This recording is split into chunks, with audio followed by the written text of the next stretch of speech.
don't move, because today we're taking a look at a game called Anomaly from Starling Games. It's a cat and mouse game all about hiding from this alien on board of a spaceship and your students, and you're trying to make sure that you kill the anomaly before he kills you. Such is life, right?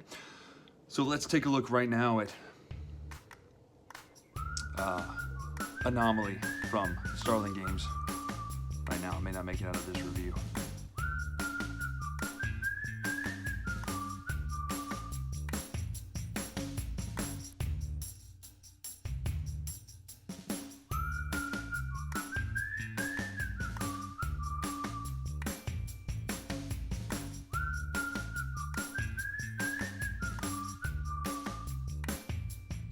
So here's a flyover of the board of Anomaly. I do this because it's got a very interesting look to it. Obviously a round board with some nice details and colorations and symbols. Now these symbols are what really make the most difference, because these are what demarcates an actual space.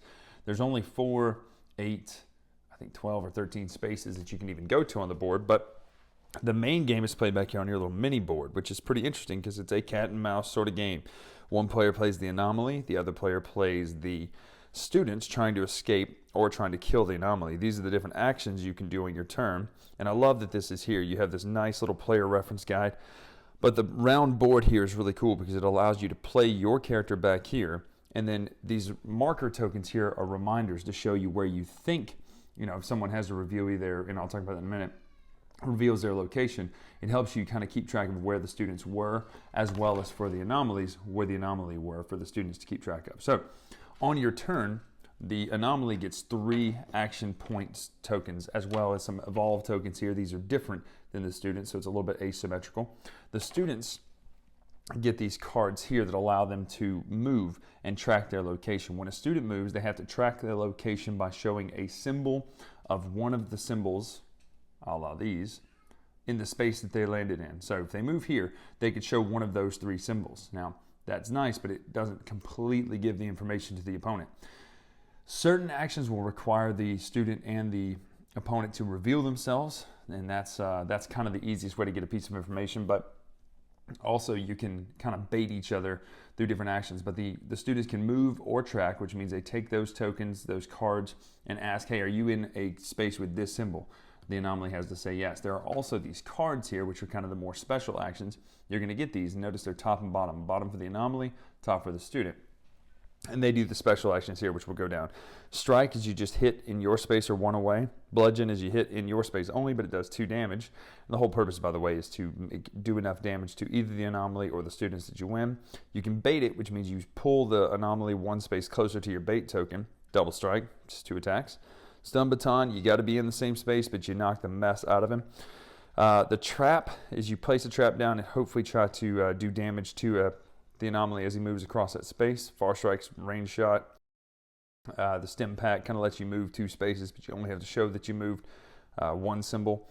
And then the sensor allows you to just kind of put a thing down where if the anomaly moves through it, they have to reveal themselves. Now, the anomaly gets those cards played by the student. So if they play a card with trap, it may have overload or evolve or possess at the bottom of it. So there's a little bit of a push and pull to, do I play this card now or do I wait? So there's the overload, which allows you to put 2 electrical current tokens in a zone. You can evolve, which means you take your evolve tokens and you can change your anomaly by growing better. So here's some passive abilities, 3 of these you can do. Now what you have to do is you discard 2 evolve cards, and you can evolve your anomaly up a little bit. And here's the other 3 over here. So the nice little passive abilities that kind of help you get better and stronger. The other thing the anomaly will do is they will either move or feed and do one of these special actions. Now you only get 3 action points, which means you only have 3 actual rounds, but you can do a lot more on your turn than they can. If you choose to feed and you're in one of these spaces, you'll gain a health back. If you choose to feed and your student's there, obviously you just fight and attack that student. When you feed, you reveal yourself. So they will know where you are when you start to attack. In a 2-player game, the students will get 7 cards. These nuclear radiation tokens here will basically flip up at the end of each round. You'll put it on the lowest numbered adjacent space. So if you put 1, it'll go in that zone, and these spaces will become irradiated as the game gets going. And if you move through them, you lose a hit point. There are a lot of sneaky methods to get your opponent to think you are in certain places, or to hopefully sneak around without them knowing where you are.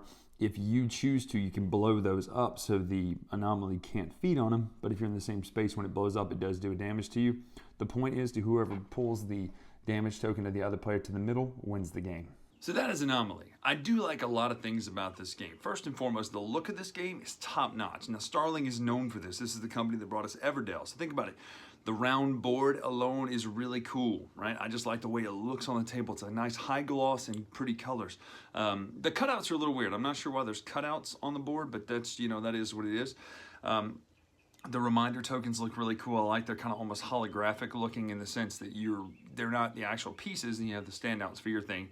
The cards look nice. Everything looks good in this game. That's first and foremost thing we want to mention, is everything looks good in this game as you would expect it to. Now, as far as the mechanics themselves, here's what I really enjoy about this. It's a very simple cat and mouse game. Yes, there is strategic push and pull. You are trying desperately to find the anomaly, and he's trying to hide and feed on you, or it, I should say, is trying to hide and feed on you and try to kill you in order to win the game. Now, it's not easy, and that's what I do like about it. It's perfectly balanced, though, to where no one feels like they have an upper hand. Now, if you're playing the anomaly, you're going to go, oh, those students are kicking my tail. I don't know what to do. But then as soon as they hand you a teleport card, poof, you're gone. You're all the way across the map, and you're getting ready to feed on those tokens and those bottles to get stronger in order to come back and just murder them, right? So there is a lot of push and pull there, a lot of thought through strategy that I really enjoy. As far as the mechanics themselves of on your turn, you get to do this. The only downside is you have to, if you're playing the anomaly, you have to strategically think through your turn because you only get those 3 action points. Now, granted, when you do your actions, you get to move and attack, which is nice.